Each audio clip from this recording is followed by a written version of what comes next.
नमस्कार दोस्तों, आपका हमारे धर्मार्थ चैनल में स्वागत है। संतान सप्तमी व्रत संतान की कुशलता और उन्नति के लिए इस व्रत का अधिक महत्व होता है। इसे मुक्ताभरण संतान सप्तमी भी कहते हैं। इस व्रत वाले दिन भगवान शिव और माँ गौरी की आराधना की जाती है और विधि विधान पूर्वक पूजा के बाद संतान सप्तमी व्रत की कथा को सुना जाता है। भाद्रपद मास के शुक्ल पक्ष की सप्तमी तिथि को यह व्रत किया जाता है। मान्यता यह है कि इस व्रत को करने से संतान की प्राप्ति होती है।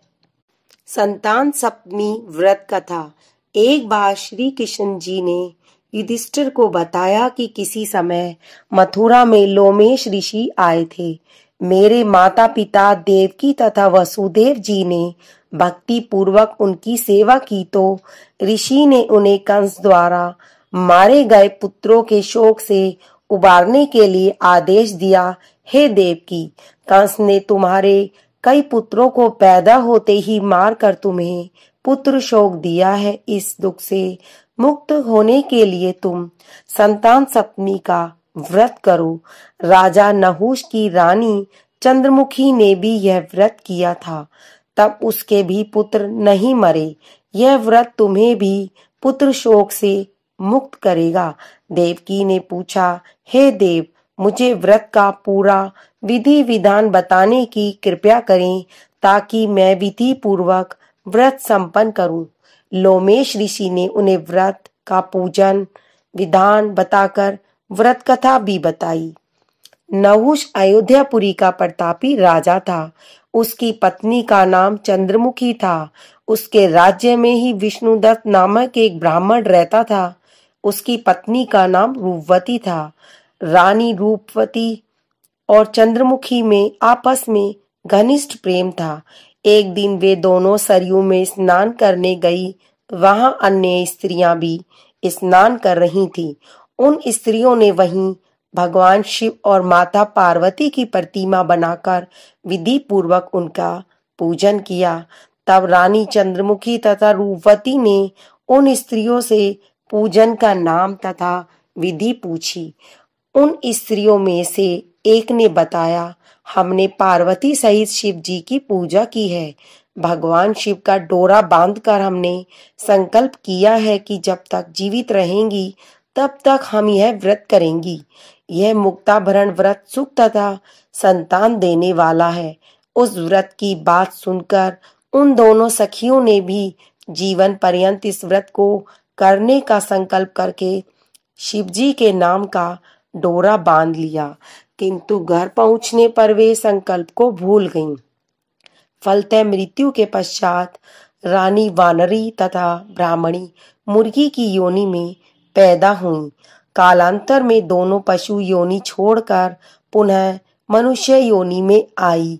चंद्रमुखी मथुरा के राजा पृथ्वीनाथ की रानी बनी तथा रूपवती ने फिर एक ब्राह्मण के घर जन्म लिया। इस जन्म में रानी का नाम ईश्वरी तथा ब्राह्मणी का नाम भूषणा था। भूषणा का विवाह राजपुरोहित अग्निमुखी के साथ हुआ। इस जन्म में भी उन दोनों में बड़ा प्रेम हो गया। व्रत भूलने के कारण ही रानी इस जन्म में भी संतान सुख से वंचित रही।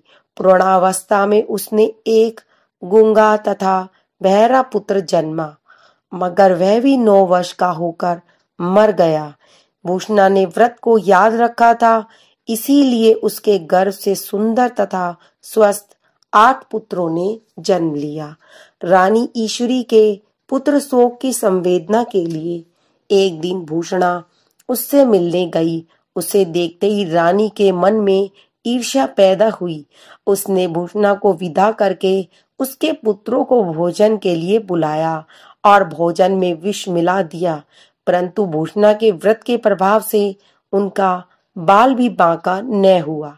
इससे रानी को और भी अधिक क्रोध आया।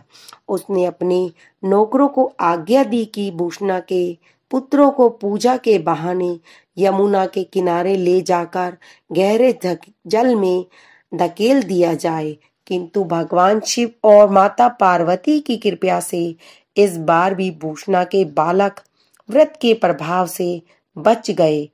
परिणामतः रानी ने जल्लादों को बुलाकर आज्ञा दी कि ब्राह्मण बालकों को वध स्थल पर ले जाकर मार डालो, किंतु जल्लादों द्वारा बेहद प्रयास करने पर भी बालक न मर सके। यह समाचार सुनकर रानी को आश्चर्य हुआ। उसने भूषणा को बुलाकर सारी बात बताई और फिर क्षमा याचना करके उससे पूछा, किस कारण तुम्हारे बच्चे नहीं मर पाए? भूषणा बोली, क्या आपको पूर्व जन्म की बात स्मरण नहीं है? रानी ने आश्चर्य करा, नहीं, मुझे तो कुछ भी याद नहीं है। तब उसने कहा, सुनो, पूर्व जन्म में तुम राजा नहुष की रानी थी और मैं तुम्हारी सखी। हम दोनों ने एक बार भगवान शिव का डोरा बांधकर संकल्प किया था कि जीवन पर्यंत संतान सप्तमी का व्रत किया करेंगी, किंतु दुर्भाग्यवश हम भूल गईं और व्रत की अवहेलना होने के कारण विभिन्न योनियों में जन्म लेती हुई अब फिर मनुष्य जन्म को प्राप्त हुई हैं। अब मुझे उस व्रत की याद हो आई थी, इसीलिए मैंने व्रत किया। उसी के प्रभाव से आप मेरे पुत्रों को चाहकर भी न मरवा सकी। यह बात सुनकर रानी ईश्वरी ने भी विधि पूर्वक संतान सुख देने वाला यह मुक्ताभरण व्रत रखा। तब व्रत के प्रभाव से रानी पुनः गर्भवती हुई और एक सुंदर बालक को जन्म दिया। उसी समय से पुत्र प्राप्ति और संतान की रक्षा के लिए यह व्रत प्रचलित है। जो भी मनुष्य सच्चे मन से मनोकामना करके इस व्रत को करता है, भगवान शिव और माता पार्वती उनकी मनोकामनाएं अवश्य पूर्ण कर